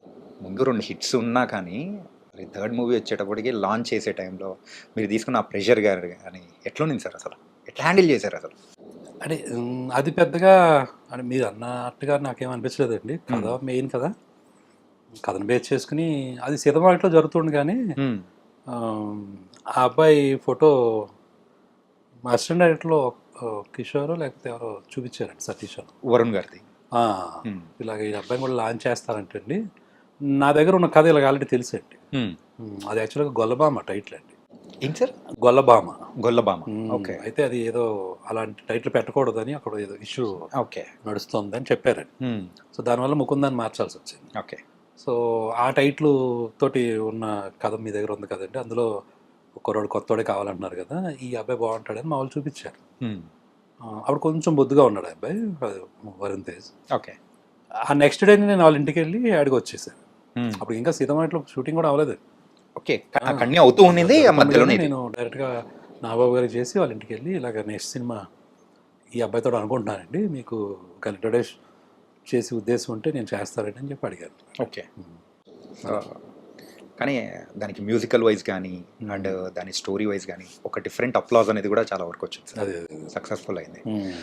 ఈ సక్సెస్ అన్ని చూస్తున్న సందర్భంలో ఒక డౌన్ఫాల్, అంటే ఇండస్ట్రీలో డౌన్ఫాల్ అనేటప్పటికి ఒక మూవీ ఒక ఫ్లాప్ అనేది కూడా. మరి బ్రహ్మోత్సవం మూవీ టైంలో అంత ఫ్యామిలీని అందరినీ తీసుకున్నారు, ఒక డిఫరెంట్ స్టోరీ టైప్లో తీసుకున్నారు, కానీ ఎక్కడ మిస్ అయింది అనుకున్నారు సార్? ఖచ్చితంగా స్క్రిప్టేనండి. ఒక సినిమా తేడా వచ్చిందంటే దాని అర్థం ఏముండదండి. మన స్క్రిప్టులో మనం ఏదో నమ్ముతాం, అది బాగానే ఉంటుంది కదా అనుకుంటాం. మేబీ ఆ టైంలో అంత గ్రిప్గా ఆలోచన లేకపోవటం అవ్వచ్చు. మిస్టేక్స్కి మనం కారణాలు ఎత్తుక్కుంటూ వెళ్తే చాలా ఉంటాయండి, అది అనవసరం కూడా. అండ్ దాని తర్వాత నారప్ప, మరి మరొకసారి వెంకటేష్ గారితో అప్పటి వరకు చూసిన ఒక సాఫ్ట్ కార్నర్లో ఉన్న శ్రీకాంత్ అడ్డాల గారు ఒక్కసారిగా వైలెంట్గా, అది మరీ వైలెంట్గా మారిపోవడానికి రీజన్ ఏంటి సార్? అందరూ నిజంగా షాక్ అయిపోయారు. ఏంటి చాలా 1-2 సార్లు ఈవెన్ గూగుల్లో చెక్ చేసినా ఉండే ఉంటారు అనిపిస్తుంది. ఎందుకంటే నిజంగా శ్రీకాంత్ అడ్డాల గారేనా అని ఒకసారి క్రాస్ చెక్ చేసుకున్న సందర్భాలు. ఏంటి సార్ సడన్ చేంజ్ ఏం కాదండి, అది అదే నాకు మామూలుగా ఏంటంటే అన్ని కథలు చేయాలని ఉంటుందండి. ఓకే. ఇప్పుడు నేను చాలా ఇంట్రెస్ట్లో అంటూ ఉంటాను, బట్ మనకు అవకాశం లేకపోతే సిచ్యువేషన్ రావాలి కదా. ఈ కథ ఆ కథ అని ఏముండదండి. సో జానర్ని మనం అది కన్వెన్షన్స్ని మనం అడాప్ట్ చేసుకోవటం, దానికి తగ్గట్టుగా మనం ప్రిపేర్ అవ్వటం, మన టెక్నీషియన్స్ తోటి చేయించుకోవటం. ఓకే. ఇది మెయిన్ బేసిక్గా. కాదు నువ్వు ఇలాంటి సినిమాలే తీస్తే ఇలాంటి సినిమాలని ఆదరిస్తారు, లేకపోతే ఇలాంటి నీకు ఇష్టపడతారు అంటే అది మనం బ్రేక్ చేసేగలిగితే బ్రేక్ చేయొచ్చు అండి. ఓకే. మన it is up to us. మనకుండే గట్స్, మనకుండే ఆలోచన విధానం, మనకు కలిసి వచ్చే విషయాలు. కాబట్టి అప్పుడు అసురన్ మూవీ చూసినప్పుడు అది కూడా మళ్ళీ సేమ్. తర్వాత కూచిపూడి వారి వీధి అని ఒక సబ్జెక్ట్ ఉందండి నా దగ్గర. ఓకే. కూచిపూడి వారి వీధిలో అని, అది మళ్ళీ ఫ్యామిలీ మూవీ, టోటల్గా కజిన్స్ గురించిన ఒక సబ్జెక్ట్ అది. యాక్చువల్గా దాన్ని ఏం చేసుకుంటూ ఉన్నాను వర్క్ ఇమీడియట్గా. తర్వాత సెట్ బ్యాక్ వచ్చింది. మళ్ళీ అన్నయ్య అని ఇంకొక కథ ఉందండి, అది కూడా చాలా పెద్ద కథ. అది గీతార్ట్స్లో చెప్పి, అంటే అదే కొంచెం పెద్ద సెటప్ కదా, ఇలాగా ఇంకో కథ చేసేసి అది చేద్దామని చాలా డిస్కషన్స్ ఉంటాయండి. సరే అని చెప్పి ఏది ముందు ఏది తర్వాత అని అనుకుంటూ ఉంటాం. సో ఆ కోవలో 2-3 సబ్జెక్టులు పనిచేస్తున్నప్పుడు కరెక్ట్గా మళ్ళీ సేమ్ తనే కిషోర్ అని నా దగ్గర అసోసియేట్ ఉంటాడు. తను అసురన్ సినిమా చూసి నాకు చెప్పాడు, ఓకే ఇలాగ వెంకటేష్ గారు చేద్దాం అనుకుంటున్నారంటే రీమేక్ చేద్దాం అనుకుంటున్నారు, నువ్వు ఒకసారి చూడా సినిమా అన్నారు. ఓకే. సో నేను చూశాను అప్పుడు అసురన్. చాలా బాగుందండి, అసలు మామూలు కాదు కదా అమ్మ. అప్పుడు వెంటనే నేను ఇంక 2వ నిమిషం ఆలోచించకుండానే చేస్తానండి సురేష్ బాబు గారు. సరే ఇలా అనుకుంటున్నారంట కదా, ఒకవేళ అలాంటిది ఏదైనా ఉంటే ఒకసారి నాకు చాలా బాగా చేయాలనిపించిందండి అది అంటే. అప్పుడు నేను వెళ్ళి కలిశాను అనమాట. కలిసిన తర్వాత ఆ కథ గురించి డిస్కషన్ వచ్చింది, ఏంటి ఎలా. సో అందులో కూడా మీకు తెలియకుండా అది జోనర్ వచ్చి యాక్షన్ ఉంటుంది, కానీ it's a family movie. Family, అవును సార్, ఫ్యామిలీ కోసం. ఫ్యామిలీ అంటే ఫ్యామిలీ ఎమోషన్స్. ఓకేనండి. అంటే ఎంత సప్రెస్డ్గా తొక్కేస్తున్నా కానీ అసలు మామూలుగా జీవితాల్లో అయితే బెటర్ లైఫ్ గురించి మాట్లాడుతున్నాం. ముందు మన సీతమాటలో కూడా బెటర్గా మారారు, ట్రాన్స్ఫర్మేషన్ అని చెప్తున్నాం. ఆ అవకాశం కూడా లేదు పాపం వాళ్ళకి. Maybe by the situations, Hmm. వాళ్ళు ఉండే కమ్యూనిటీ లేకపోతే వాళ్ళు ఉండే పరిస్థితులను బట్టి Hmm. ఆ బెటర్ లైఫ్ గురించి కూడా ఆలోచించలేని ఒక ఫాదర్ పాపం ఆయన. ఓకే. కుటుంబాన్ని ఆ లెవెల్కి తీసుకెళ్లాల్సిన అదృష్టం కానీ అవకాశం కానీ ఎలాంటి ఇది లేదు వాళ్ళకి. లేదు. బట్ అది కూడా దక్కనివ్వకుండా తొక్కేస్తుంటే, పిల్లల్ని దూరం చేస్తుంటే వాళ్ళ నుంచి వచ్చే ఒక ఎమోషన్ ఉంటుంది చూసారా, అది నాకు బాగా కనెక్ట్ అయింది. ఇది డీల్ చేస్తే చాలా బాగుంటుంది అనిపించింది. అంతే అలా. సో మెయిన్ ఎమోషన్గానే కనెక్ట్ అవటమేనండి. మీరు దానికి కనెక్ట్ అయిపోయి అది చేశారు. అది చాలా పెద్ద ఎమోషన్ కదండి. యా. సో ఏది చూసినా మీరు కావలిస్తే ఆ లైఫ్ని ఇక్కడి నుంచి ఇంకో చోటకి మార్చుకోవాలి, లేకపోతే ఈ స్థాయి నుంచి ఇంకొక బెటర్ స్థాయికి వెళ్ళాలి అని ప్రతి ఒక్కరి ప్రయత్నం దగ్గర ఉండే స్ట్రగుల్ ఉంటుంది చూసారా, అది ఎప్పుడు ఏ జోనర్లో ఉన్నా అది చాలా గొప్ప కథ అవుతుంది. తమిళ్లో అసురన్ చూసినప్పుడు యూజువల్గా అది తెలుగులోకి వస్తుంది, అది ఎవరు చేస్తారు అనుకున్నప్పుడు వెంకటేష్ గారు చేస్తున్నారు అనేటప్పటికీ అరే చేయగలుగుతారన్న నమ్మకం అనేది కూడా వచ్చేసింది. ఎందుకంటే ఈజ్ ఎ కంప్లీట్ యాక్టర్ ఆ టైప్. ఈవెన్ కొన్ని సీన్స్ అయితే ఈవెన్ తమిళ్ మూవీస్లో చూస్తే ఒక స్టార్ కొన్ని అంటే అక్కడైతే సర్వసాధారణం, కానీ ఇక్కడికి వచ్చేటప్పటికి ఫ్యాన్స్ వాళ్ళు ఇట్లా చేయకూడదు ఇలాంటివన్నీ అనేది ఏం లేకుండా క్యారెక్టర్స్ కూడా చేపించారు, అంటే సీన్స్ కూడా చేపించారు. వెంకటేష్ గారు అవన్నీ తీసుకోరండి, ఆయన బాగా డెడికేటెడ్ గానే ఉంటారు. ఏది అవసరం అది ఖచ్చితంగా దానికోసం ఎంతైనా చేస్తారు. ఆ టైం ఆ ఇంటర్వ్యూస్లో కూడా చెప్పిన గుర్తుండి నాకు. ఇసుకలో కూడా పాపం ఆ ఎండ్లో కూడా అలా అంతేనండి, అలా చెయ్యాలి. మరి అలా చేయకపోతే ఊరినే గొప్పలైపోతారా? కానీ మీరు ఇప్పుడు అంటే మీరు చేసిన వాళ్ళ డెడికేషన్స్ అవి ఉంటాయి కాబట్టేనండి. సో బికాస్ వాళ్ళు ప్రేమిస్తారు, దీన్ని ఎలాగైనా కసిగా చేయాలి, బాగా చేయాలి అని. మీరు 6 మూవీస్ చేస్తే ఈ 6 మూవీస్లో రిపీట్ అయిన హీరో ఎవరైనా ఉన్నారంటే అది వెంకటేష్ గారు మాత్రమే. అవునండి, అవును. సో మీకు అంత ఇష్టమా సార్ వెంకటేష్ గారు అంటే? ఇష్టం అంటే ఏదో అలా కలిసిందండి. అంటే చేసినప్పుడు ఆ ఎంజాయ్మెంట్ బాగుంటుందండి, చాలా ఆత్మీయంగా ఉంటుందండి ఆయనతోటి. ఓకే. ఆయనతోటి మహేష్ బాబు గారితో ఇంకొక టైప్ ఎక్స్పీరియన్స్, ఈయనతోటి ఒకలాగా అన్నీ కూడా చాలా హెల్తీగా ఉంటాయి, బాగుంటాయి. ఎవరి పని ఎవరు గొడవ లేకుండా మన పని ఏదో మనం బాగా చేసుకోవటం, నవ్వుకోవడం. చేసినంతసేపు మట్టుకు విషయం తెలుస్తూ ఉంటుంది. ఆ వర్క్ ప్రాసెస్ని బాగా ఎంజాయ్ చేయొచ్చు. కానీ మీరు చిన్నోడు పెద్దోడిని మాత్రం వదలలేదు, ఇద్దరితో కలిసి 2 మూవీస్ చేశారు. ఓకే. అవును సార్, వీళ్ళందరూ ఓకే అయితే మీరు చేసిన మూవీస్లో ఎక్కువ మూవీస్ 5 మూవీస్కి మిక్కీ జే మేయర్ గారే, ఏంటిది కారణం? దీనికి మనీష్ శర్మ గారు అండి. అవును సార్. నారప్పకి మనిషి, పెద్ద కాపుకి కూడా మిక్కీ జే గారు. పెద్దగా మిక్కీ జే మేయర్. ఓకే, 5 మూవీస్ అంటే 5 మూవీస్ సార్. నేను అంటే ఆయనతో ఫస్ట్ సినిమా నుంచి ఒక ర్యాపో కుదిరిందండి. ఇంకా అలవాటు నాకు స్వేచ్ఛ ఉంటుంది ఎక్కువ, ఇది మార్చండి అది మార్చండి అని చెప్పడానికి నాకేమీ హెసిటేషన్ ఉండదు. కానీ వేరే వాళ్ళని కొత్త వాళ్ళని పెట్టుకుంటే మళ్ళీ అడగలేవని కాదండి. బట్ ఈయన దగ్గర ఉండే ఒక చొరవ, ఈయన దగ్గర ఉండే ఒక ఫ్రెండ్షిప్ లోగా దాంట్లో చేసుకోవడం నాకు ఈజీ అయింది అంతే.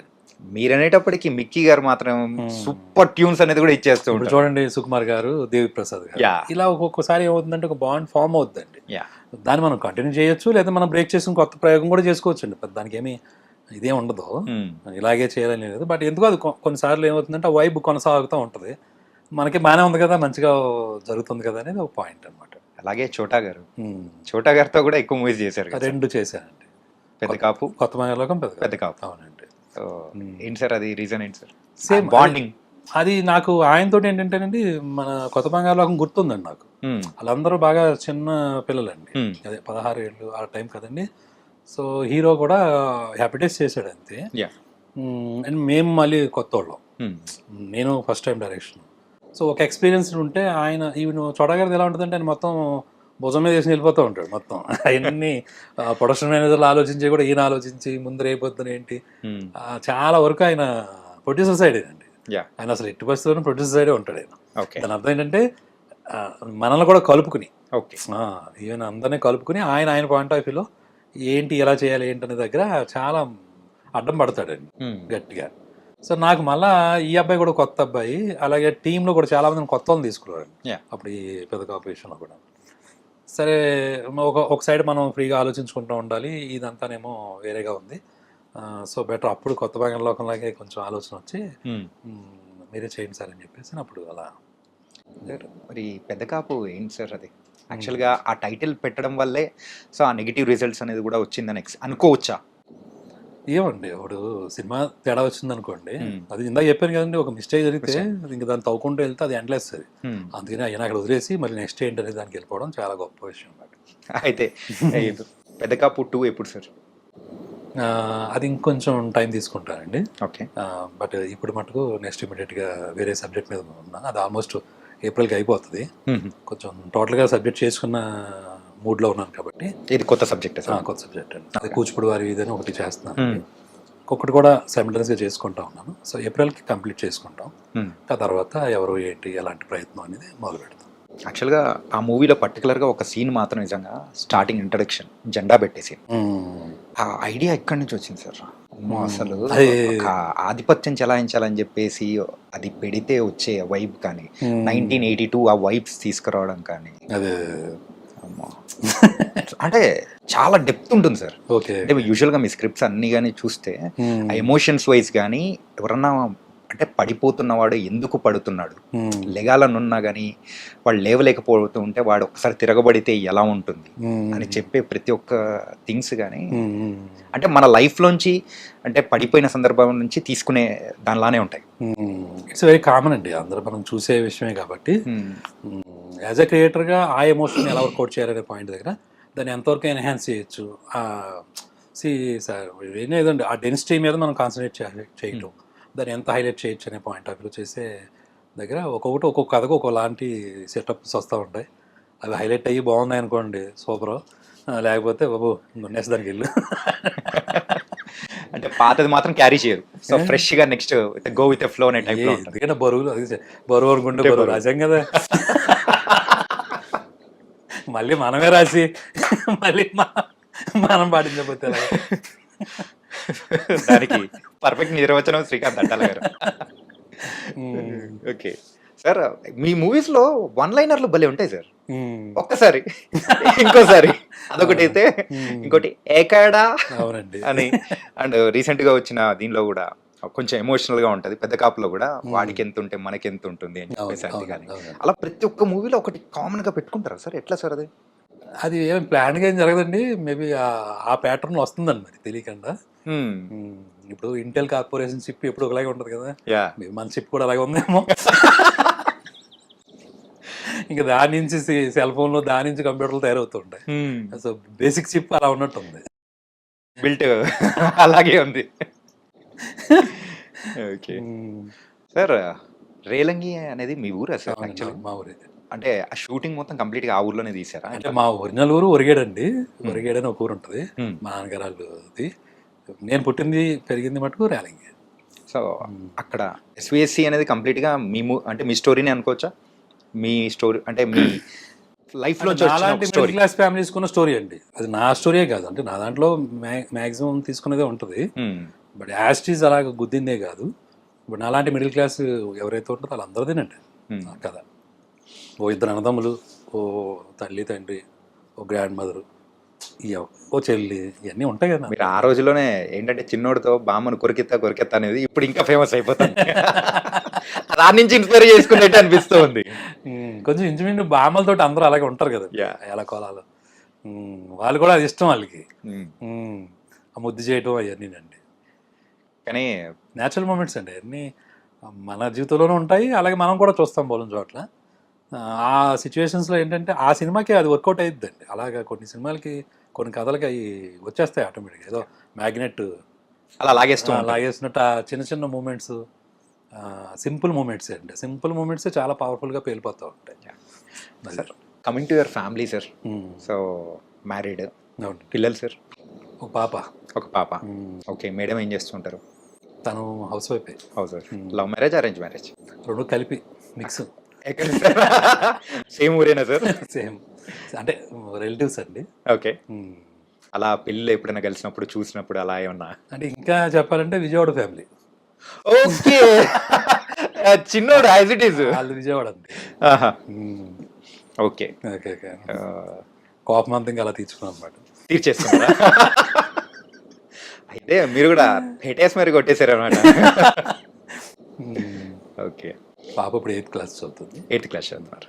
ఓకే, అండ్ మేడం గారి దగ్గర నుంచి ఏమైనా సలహాలు సూచనలు మీకేమన్నా? అంటే పర్టికులర్గా ఏముండదు కానండి, తన కామన్ సెన్స్ చాలా బాగుంటుందండి. ఏదైనా ఎక్కువసేపు ఏమి చెప్పే విషయం ఉండదు. సింగిల్ లైన్లో మీరే అన్నట్టుగానే వన్ లైన్లు ఎక్కువ ఉంటాయి. ఇంకా అవి మనం తీసుకోవడమే, డీకోడ్ చేసుకుని బుక్ పెట్టుకొని ఆ బుక్ లో రాసుకుంటూ ఉంటారు. అంతే. ఓకే. అంటే విషయం వచ్చినప్పుడు ఏదైనా మరి ఎవరితో డిస్కస్ చేస్తాడు, మరి వాళ్ళతో చేయకపోతే యా. అంతే కదా. సో అలాంటి టైంలో ఏంటంటే పెద్ద సొద చెప్పకుండా ఇంతే ఉంటుందేమో అని సింపుల్గా ఒక్కొక్కసారి తీసుకోవడానికి కష్టంగా ఉన్న తీసుకోవాల్సి వస్తుంది. అంటే తీసుకోకపోతే కష్టం కదా సార్, తర్వాత మనకు ఫుడ్ ఉండదు. అంటే మరి మీరు అంటే వాళ్ళు చెప్పింది మనం తీసుకోకపోతే అట్లే ఉంటుంది కదా సార్. మరి ఆ కోవలో కాదు. భయం అయితే ఉందా సార్? భయాలు ఎందుకండి, ఎందుకు భయాలు? భార్య భర్త ప్రేమతో కూడుకున్న భయం సార్ అది. ఇద్దరు రిలేషన్ లో యూజువల్లీ ఉంటుంది కదా. అదే. ఓకే సార్, మీ దగ్గర నుంచి మన తెలుగు ప్రేక్షకులు ఎక్స్పెక్ట్ చేస్తుంది కూడా కంప్లీట్ ఒక ఫ్యామిలీ ఎమోషన్స్ తో కూడుకున్న మూవీ కైండ్ ఆఫ్. మరి మీ దగ్గర నుంచి వచ్చే కూచిపూడి వారి వీధి, మరి ఆ మూవీ అలాగే ఉండబోతుందా? అదేనండి, చేస్తే అదే చేస్తానండి నెక్స్ట్ కూడా. ఓకే. కొంచెం కాన్సన్ట్రేషన్ దాని మీద పెడుతున్నాను. ఏదైనా ఏప్రిల్కి అయిపోద్దండి మొత్తం వర్క్ అంతా కంప్లీట్ చేసుకుంటాను, బైండ్ స్క్రిప్ట్ లాగా. సో వన్స్ అది అయిపోతే అప్పుడు షూటింగ్ వెళ్దామని ఇంక ఈసారి కొంచెం గట్టిగా పట్టు కూర్చున్నాను. ఓకే. సో ఏప్రిల్ మిడ్ కల్లా అయిపోతుందండి వర్క్ అంతా. ఇంకా తర్వాత ఎవరు బాగుంటారు ఏంటి అని ఓకే. అంటే ఇప్పుడు ప్రెసెంట్ స్టోరీ రాసుకునేటప్పుడు ఎవరు ఏంటి అనేది మైండ్లో ఆలోచన? అలా ఏ సినిమాకి నేను ఇప్పటివరకు అలా చేయలేదండి. ప్రతిదానికి ఒకటి అనుకోవడం, చేసుకోవటం, దీనికి వీళ్ళు బాగుంటారు వాళ్ళు బాగుంటారు అని అనుకోవడం, ఇంకా అక్కడి నుంచి ట్రయల్స్ మొదలు పెట్టడం. ఇదే పద్ధతి అండి ఎప్పుడు కూడా. ఒక ముందు ఊహించుకుని ఒక కథ రాయటం అనేది నాకు ఎప్పుడు జరగలేదండి. మీరు యాజ్ ఏ ఫిలిం చెప్పాను కదండి, అదే చదువుకునేటప్పుడు ఒకటి అలవాటు అయిపోద్ది కదా. ఎగ్జామ్ అంటే సిలబస్ కంప్లీట్ చేసుకుని వెళ్దాం అని ఒక్కొక్కసారి. కాదు ఒక్కొక్కసారి ఏమవుద్దంటే చదవకుండా ఎగ్జామ్ రాసేసిన సందర్భాలు కూడా కొన్ని ఉంటాయి కదా. నైట్లు పగల్లో ఉంది ఏమన్నా. అదే ఇక్కడ ఎంప్లాయీస్ అండ్ ఎంప్లాయిడ్ అనమాట. సార్ యాజ్ ఏ ఫిలిం మేకర్గా మంచి మూవీస్ తీశారు, అంతా ఓకే. యాజ్ ఏ లైఫ్ అంటే మీరు ఏం చెప్తారు? లైఫ్ అంటే జీవించడం అంతే అండి, ఇంకేం సార్. సార్ నేను గూగుల్ చేస్తే మీరే నాకు రిటర్న్ లో ఒక సిక్సర్ కొట్టినట్టుంది సార్. అంటే మీరు ఎలా అంటే లైఫ్ అంటే అంటే మరి అంటే మనిషి అంటే లైఫ్ అంటే ఇలా బతకాలి అని ఒకటి అనుకుంటుంటారు కదా సార్. సో మీ దృష్టిలో ఎలా బతకాలంటారు? ఒక లైఫ్ జీవించడం అంటే ఎలా? నాకు అంత మరి అంత ఏంటంటారు సార్, మీరు లైఫ్ కి పరమార్థం చెప్పే మూవీస్ చేశారు. పరమార్థం కట్ చేయండి ఈ పరమార్థాలు అర్థాలు. ఓకే, కట్ చేసుకోరా. అంటే లైఫ్ అంటే ఎలా ఉండాలనేది చెప్పిన మూవీస్ అనేది కూడా తీశారు. అలాగే ఉంటుంది సార్. అయిపోయింది, ఇంకేం మాట్లాడతాం సార్.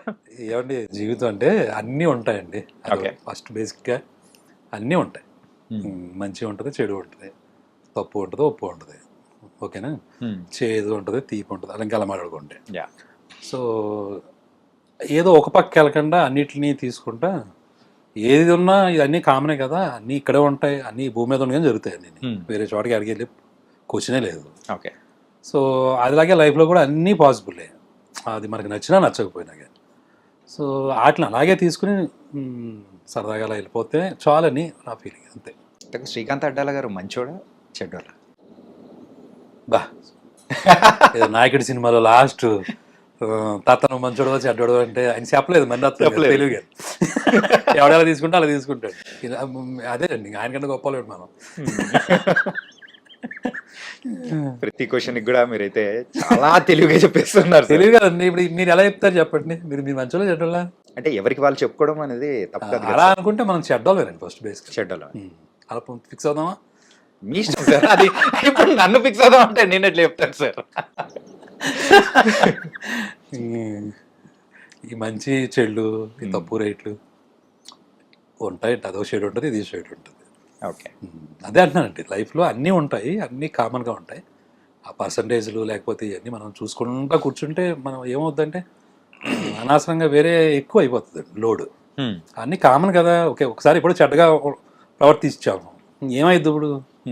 మళ్ళీ వెళ్ళాలి కదండి ముందుకి, ఎడుతూ ఉంటుంది కదా. అక్కడ ఆగిపోతాం ఏంటి? ఎలా తప్పు చేసాం, డెవలప్ అవుతాం. ఓకేనా? లేదు మంచిగా ఉన్నాం ఈరోజు, బాగా ఓకే మంచిగా ఉన్నామా, ఓకే ఏ గుణాన్నో బాగానే ఉన్నారు అయితే మనం దాన్ని కొంచెం కంటిన్యూ చేద్దాం. ఇంత సింపుల్గా తీసుకోవటమే బెటర్ కానీ మరీ దాన్ని గుచ్చి లేకపోతే పాపం అలా ఉన్న వాళ్ళని ఎవరన్నా మరీ తొక్కేలాగా ఆడేదో పాపం చేసి ఉంటాడు, ఇంకా దాన్ని అట్టుకుని ఇంకా అట్టుకుని మొత్తం వాడిని మనం చీల్చి జెండా ఆడకూడదు. సో కాకపోతే మనకి కానీ లేకపోతే మన వాళ్ళకి కానీ లేకపోతే మన ఎన్విరాన్మెంట్కి కానీ పర్టికులర్గా ఇంటెన్షనల్గా ఎవరైనా చెడు చేస్తుంటే మటుకు then we have to fight it, okay, address it. అప్పుడు కాంప్రమైజ్ అయ్యి మళ్ళీ అప్పుడు కూడా మళ్ళీ లైట్గా తీసుకుందామంటే కుదరదు కదండి. కుదరదు. ఎందుకంటే it is affecting so many things. చాలామంది జీవితాలు తలకిందులు అవుతున్నాయి అనుకోండి, ఓకేనా. లేదు మనకు సంబంధించింది ఏదైనా టోటల్గానే చేయి దాటిపోయే పరిస్థితి లాంటి ఒక చెడ్డత ఎవరైనా ఇంటెన్షనల్గా చేస్తూ ఉంటే then why should be silent, fight చేయటం. బట్ నార్మల్గా ఈ ఫైటింగ్లు ఈ కత్తులు కటార్లు మన జీవితాల్లో నిజంగా ఉండవు. అంతవరకు ఏదో 10% ఉంటుంది ఆ బ్యాచ్, అదేదో వెళ్ళిపోతూ ఉంటుంది, అది క్రైమ్స్ అయ్యి మనం న్యూస్లో చదువుతూ ఉంటాం. బట్ రియల్గా చూస్తే 90% పీపుల్కి ఏం కావాలండి? చక్కగా ఏదో ఉన్న పొజిషను స్టేటస్ ఏదో ఉంటే అది, ఓకేనా. ఓకే, లవ్ ఉంటే లవ్, లేకపోతే పెళ్ళి అయితే అనురాగం, అది ఇంకా ఏ పేర్లు. స్టూడెంట్స్ అయితే వాళ్ళ చదువులు ఎయిమ్లు. ఎవరు కోరుకున్నా చూడండి ఎలా ఉంటుంది, చాలా సింపుల్గానే ఉంటుంది. తొందరగా సెటిల్ అవ్వాలని ఉంటుంది, లేదా ఇంకో నెక్స్ట్ స్టెప్కి వెళ్ళాలని ఉంటుంది, ఇంకొంచెం బెటర్గా లైఫ్ని క్రియేట్ చేసుకోవాలని ఉంటుంది. మొత్తం మీద ఓవరాల్గా అందరూ ఆలోచించేది ఏంటి? Quality of life. వాళ్ళ లైఫ్లో కొంచెం క్వాలిటీ కోసం ట్రై చేస్తూ ఉంటారు, ఓకేనా. ఇది మేజర్ థింగ్ అవుతుంది కదా ఆ 90% పీపుల్కి సంబంధించి. సో దాంట్లో మళ్ళీ మనం ఈ మంచులు చెడులు తప్పులు రైట్లు ఇంకా పొద్దున ఇంకా వాటిలోనే పట్టు కూర్చున్నాం అనుకోండి, ఇంకెప్పుడు బతకాలి మనం? Okay sir. Sir small rapid fire sir. Okay okay. మీరు చిన్నప్పుడు ఎప్పుడైనా కానీ ఒక ఫేవరెట్ హీరో మూవీకి వెళ్ళి అర్రే సాధించాం చూసాం అని అనిపించిన మూవీ ఏంటి? ఏమన్నా సడన్ గుర్తురావి మరి? గుర్తురాదంటే ఒక సందర్భం ఉంటుంది సార్, బ్లాక్ అయిపోతా ఉంటాయి కదా. జగదేవ్ వీడాల్సి వస్తుంది అండి. ఫేవరెట్ హీరో అంటే చిరంజీవి గారా? వీళ్ళనే ఉండదని నాకు అందరూ బాగా ఇష్టం. కమల్ హాసన్ గారు అంటే చాలా ఇష్టపడేవాడిని, నేను పర్ఫార్మెన్స్ అయ్యి స్వాతిముత్యం అలాంటివి చూసినప్పుడు. చిరంజీవి గారు అంటే క్రేజ్. అది మీరు ఇప్పుడు చెప్పిందే, ఎలాగైనా ముందు షోకి వెళ్ళిపోయి తెచ్చుకోవాలి టికెట్, ఏదో రకంగా డ్యాన్స్లు అవి చాలా బాగుండేది. ఎట్లా సాధించారు సార్ టికెట్స్? అవి వానండి ఆ రోజు, బాగా వర్షం, చాలా మంది తుఫాన్ ఆ రోజు. అదే 10th క్లాస్ రిజల్ట్స్ వచ్చాయండి అప్పుడు మా సీనియర్స్కి. నేను 9th క్లాస్ అప్పుడు. ఓకే. అందులో గణపతి ఒకడు ఉంటాడు, అది ఫెయిల్ అయిపోయాడు యాక్చువల్గా. ఓకే. ఆడు పొద్దున్న చూసుకున్నాడు పేపర్లో ఫెయిల్ అయిపోయాడు. ఆడు నేను కలిసి వెళ్ళేవాడు. ఆడికి అసలు ఇంకా ఫెయిల్ అయ్యామా పాస్ అయ్యామా ఇంకా వద్దు మనకి అనవసరం, అయిపోయింది సినిమా ముఖ్యం అనుకొని వెళ్ళిపోయారా? మైసూరు బండలు తిని అవి వాన్లోను మొత్తం టికెట్లు సంబంధించి వెళ్ళిపోయాడు. ఓకే. ఫ్రెండ్స్తో కూర్చొని సరదాగా ఎంజాయ్ చేయాలంటే మీ లైఫ్లో ఆ స్పాట్ కానీ ఆ సిచ్యువేషన్ ఎలా ఉండాలంటారు? అంటే ర్యాలింగ్ మా ఊర్లో ఉంటాయండి అలాంటి స్పాట్లు. ఒక కాలువ ఉంటుంది, కాలువ పక్కన వంతెన ఉంటుంది కదా, ఆ వంతెన గోడలు బాగా లావుగా ఉంటాయి. ఓకే. సో వాటి మీద కూర్చోవడం, లేదా రైల్వే స్టేషన్ దగ్గర నెక్స్ట్ బాగా క్రౌడీగా ఉంటాయి చూసారా ప్లేసులు, ఆ ప్లేసుల్లో కొన్ని పక్కన కూర్చోవడానికి ఉంటాయి ఈ రైలింగ్స్ లాగా అలాగా, వాటి మీద కూర్చున్నప్పుడు మాట్లాడుకోవడం. అరుగులు కానీ కొన్ని అరుగులు అంటే మళ్ళా కొంచెం ఊర్లో అరుగులు అంటున్నారా మీరు? ఊర్లో అరుగులు అంటే ఊర్లో అరుగులు మనం కూర్చుని అరిగిపోయినాయండి అవి. ధర్నాలు కూడా చేశారు ఇంకా పెద్దోళ్ళందరూ. ఓకే. అదే మేము ఉన్నప్పుడు చిన్నప్పుడు ఇంత ఎత్తుండిరా, వెళ్ళి ఏమైనా చేసుకుంటారు కదవాళ్ళరా, హైట్ తగ్గించారు. సో కాబట్టి అది అవుట్ ఆఫ్ సబ్జెక్టు. ఓకే. ఇంకా ఇక కాదు ఊరు ప్రాపర్టీస్ కాదు, నేషనల్ ప్రాపర్టీస్ మీదకి వెళ్ళాం, రైల్వే స్టేషన్లు. ఓకే. స్టేట్ అయిపోయింది, నేషనల్ లెవెల్కి వెళ్ళాం అనమాట. ఓకే. ఏదైనా క్రౌడీగా ఉంటే బాగుంటుందండి ఎప్పుడు కూడా.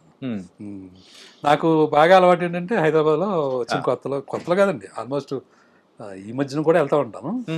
ఉమేష్ చంద్ర చాట్యూ ఉంటుంది చూడండి, ఎస్ఆర్ నగర్లో. ఇప్పుడు అంటే ఈ మెట్రో వచ్చేసి కట్టేశారు సార్, అంతకుముందు ఓపెన్ గా ఉండేది. అవును సార్. ఆ మధ్యలో కూడా ఒక సర్కిల్ కింద ఉండేది, అక్కడ కూర్చునేవాళ్ళం అందరం.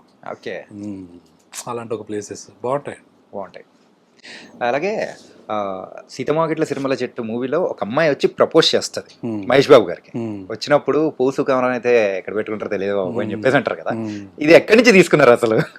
అంటే యూజువల్గా ఆ అబ్బాయి క్యారెక్టర్ ఉంటుంది కదండి, అంటే కొంచెం ఎటకారం, ఏదన్నా కానీ దాంట్లో తన ఆలోచన ఏంటంటే ఇప్పుడు తన ఇంటి నేను ఇలాగే ఉంటారని ఇంటర్నల్గా తీసుకునేది. బట్ తినకున్న ఫ్రస్ట్రేషన్లో లేకపోతే తినకున్న ఒక స్ట్రగుల్ దగ్గర కనిపించే ప్రతి దాంట్లోనూ ఏదో ఒకటి కలగడం అనమాట. ఓకేనా? సో ఇది చాలా మందికి ఉండే ఒక ఉంటుంది, టింజ్ ఉంటుంది కదా ఆటోమేటిక్గా.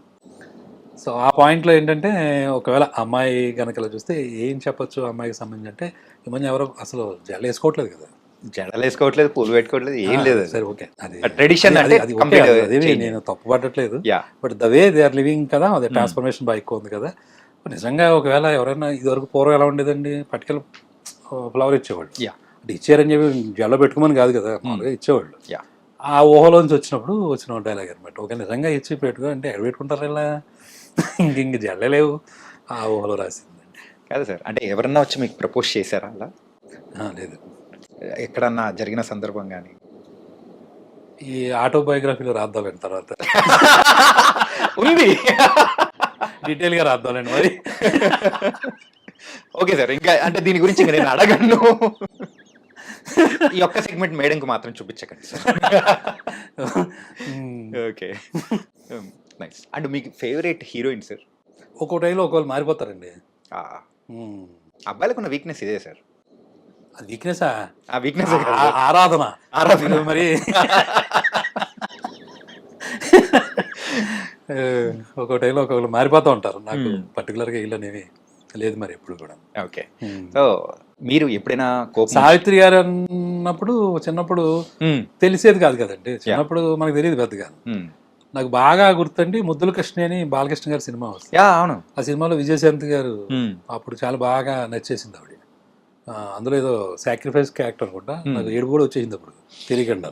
ఓకే, తర్వాత చూస్తే మళ్ళీ ఇంకో సినిమా తర్వాత భానుప్రియ గారు స్వర్ణకమలం, ఇలా ఒక టైంలో ఒకరు మారిపోతూ ఉంటారు.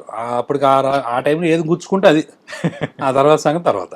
ఓకే, ప్రెసెంట్ ఇప్పుడు ఎవరు గుచ్చుకుంటున్నారు సార్? ఇప్పుడు ఎవరు పెద్దగా ఉండే ఉంటారు సార్. లేదండి ఇప్పుడు పెద్దగా. కొంచెం ఆలియా భట్ అంటే ఇష్టం అండి. అదే ఆ అమ్మాయి సినిమాలు చూసినప్పుడు చాలా బాగా అనిపించేది. లవ్ యూ జిందగీయా, ఆ మూవీ ఒకటి రీసెంట్గా చూశారు, చాలా కాలం రిలీజ్ అయ్యి. అందులో పర్ఫార్మెన్స్ భలే చేసిందిరా అమ్మాయి అనిపించింది. మీరు యూజువల్గా కోపం ఉన్నప్పుడు యూజ్ చేసే రెగ్యులర్ వర్డ్ ఏంటి? ఇలా అంటాను అంతేనండి, అందుకని ఇంకేముండదు మరి. అదే అది కూడా మనల్ని మనమే అనుకునేలా ఉంటుంది తప్ప. Final question sir. క్వశ్చన్ జరుగుతున్నాయా? ఆ క్వశ్చన్ అంటే ఈ ర్యాపిడ్లో సార్, మీరు లెక్చరర్ అని మాకు తెలుసు సార్. ఏంటంటే ఇప్పుడు అడుగుతున్నా అని చెప్తున్నానా ఏంటి? అట్లేం లేదు సార్. ఓకే, మీరు ఇప్పటి వరకు చూసిన అన్ని సినిమాల్లో కల్లా ఎక్కువ సార్లు చూసిన సినిమా ఏంటి? సాగర్ సంగమం అండి. సాగర్ సంగమం ఏంటి సార్ అది? ఎందుకు అంతగా ఇష్టం? చాలా ఇష్టం అండి ఆ సినిమా అంటే ఏంటో, చాలా ఇష్టం బాగా. ఎప్పుడు చూసినా నాకు అది మళ్ళీ ఏదో నేర్చుకుంటూ ఉంటాం, రాస్తూ ఉంటాను దాని గురించి. అదే ఎక్కువ చూశానండి బాగా. మాకైతే ఆ పైప్ మీద డాన్స్ వేసేది అది మాత్రం నాకు అదే గుర్తుంది. చిన్నప్పుడు 5 years టైంలోనే చూసానండి అసలు. ఓకే, చిన్నపిల్లం కదా, నాకు అదే గుర్తుంది, డాన్స్ చేసిందే గుర్తుంటుంది. ఆ తర్వాత తెలియకండి ఏమైందంటే ఈ ఎంఎస్సికి వచ్చినప్పుడు అనుకుంటా, అప్పుడు ఇంకా కేబుల్ రాలేదండి, ఈ ఛానల్స్ రాలే. ఓకే, మరి రిసెస్ కాలేజ్ హాస్టల్లో శనివారం ఎప్పుడు సినిమా వచ్చింది చూడండి, ఏదో వచ్చింది అప్పుడు. వచ్చినాయండి జెమినీ టీవీలో అనుకుంటా. కాకపోతే ఇలాగ ఇంత యూట్యూబ్స్ రాలేదు. అప్పుడు ఆ పర్టికులర్ టైంలో సినిమా ఉంది అంటే పరిగెత్తుకుని వెళ్ళి చూశాను నేను. ఏదో కనెక్ట్ అవుతుందండి ఆ సినిమా, మరి నాకు తెలీదు. చాలా ఎక్కువ, ఇప్పుడు ఆల్మోస్ట్ ఒక 72 times చూసుంటాను. 72 times చూశాను ఆ సినిమా. ఎప్పుడైనా అంటే దాని స్క్రీన్ ప్లే ఒకటి అద్భుతంగా ఉంటుందండి. ఇంకా కమల్ హాసన్ గారి తాలూకా అది ఇంకా చెప్పక్కర్లేదు. అండ్ ఫైనల్లీ దాన్ని ఎందుకు అంతలా ఉంటుందంటే బాగా కనెక్ట్ అయిందండి. ఒక కళ అనే దాన్ని ప్రదర్శించేటప్పుడు జనాలు చప్పట్ల కోసమో లేకపోతే బిరుదుల కోసమో లేకపోతే కొంతమంది మెచ్చుకుంటారనో కాకుండా ఆ మనస్సు పెట్టి చేస్తే దానివల్ల వచ్చేదని ఆ విశ్వనాథ్ గారు, ఈయన ఎస్పెషల్ గారు డ్యాన్స్ తర్వాత విమర్శించినప్పుడు ఆయన మళ్ళీ చేసి చూపిస్తాడు చూసారు, ఆఫీస్కి వచ్చి చూపిస్తారు. అప్పుడు చెప్తారు ఒక డైలాగ్ అండి, సో అది త్రూఅవుట్ ఉంటుందండి ఆ సినిమాలో. సో అతను ఫెయిల్యూర్ పాపం. అతను పాపం అనుకోకుండా వాళ్ళ అమ్మగారు చనిపోతారు, లేదా తర్వాత ఏమో అమ్మాయి జయప్రద గారు ఇతని నుంచి దూరం అవుతారు. Yeah.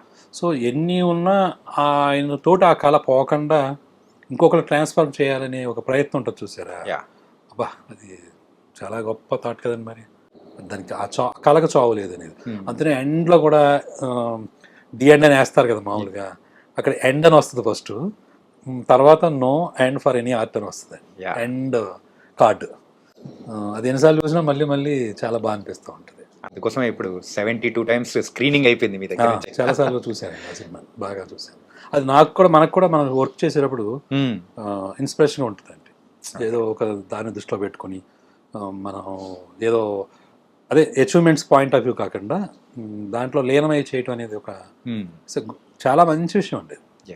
Particularly for the artist, whatever it may be, డైరెక్టరా లేకపోతే హీరోనా లేకపోతే ఇంకోట, ఎనీ కైండ్ ఆఫ్ ఆర్టిస్ట్కి అది ఒక పెద్ద లెసన్. నైస్ సార్, గోల్డెన్ విషయాలు కూడా చెప్పారు.